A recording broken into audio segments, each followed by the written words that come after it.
నాకిద్దరు బిడ్డలే. మగ పిల్లగాండ్లు లేరు మాకు. ఒక్క కొడుకు పుడితే మంచిగుండు. తల్లిదండ్రులకు తలగోరు పెట్టేతానికి, ముసలితనానికి బుక్కెడు బువ్వ పెట్టేతానికి ఉండాలే అని బాధపడుతుంటారు చాలా మంది ఆడపిల్లల కన్నోళ్ళు. ఆగో అసొంటోళ్ళు గిసొంటి వార్త తప్పకుంట ఇనాలే. నా కొడుకులో నా కొడుకులో అని మురిసిన గీ తాత పరిస్థితి ఎట్లయిందో చూడుండ్రి.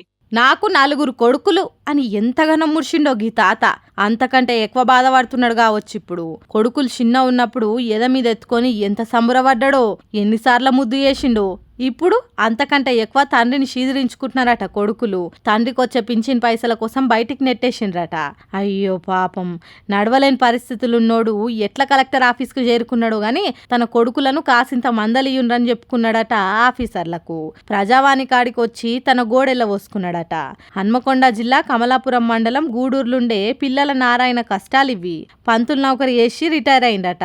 నలుగురు కొడుకులల్లో ముగ్గురు సర్కార్ నౌకరు చేసేటోళ్ళేనట. అంటే కొడుకులకు కొలువు వచ్చేతానికి తాను ఎంత చెమట పడిచిండో ఏమో కదా. అంతేకాదు 16 ఎకరాల భూమిని సంపాదించి నలుగురికి సమానంగా వంచిచ్చిండట. అట్లా చేసిన తండ్రిని ఎంత మంచిగా చూసుకోవాలి ఏం కథ. అయ్యా నువ్వు లేంది మేం లేమే నాయనా, నీ కష్టంతోనే ఇప్పుడు 4 మెతుకులు తింటున్నాం. తండ్రి నీ చెమట సుక్కల కష్టంతోనే తెల్ల బట్టలు వేసుకొని తిరుగుతున్నాం అని ప్రతిరోజు కాళ్ళు మొక్కి నెత్తిన పోసుకోవాలి. కానీ ఆ కంత్రి కొడుకులు బుక్కెడు బువ్వ పెట్టేతానికి కూడా తండ్రి పింఛన్ పైసలు కావాలని బయటికి నెట్టేసిండ్రట. వాళ్ళని కొడుకులు అంటారా? అస్సలే అనొద్దు, మనుషులని కూడా అనొద్దు. పాపం చివరి రోజులల్లా ఎంత మంచిగా చూసుకోవాలి ఏం కథ. ఏం తక్కువ 90 ఏండ్లు ఉన్నోడు ఏం పని చేస్తాడు, ఎక్కడని పోతాడు. భార్య చాలా దినాల కింద కాలం చేసుడితోని ఇట్లా ఒంటరోడై బతకలేక బతుకుతున్నాడట.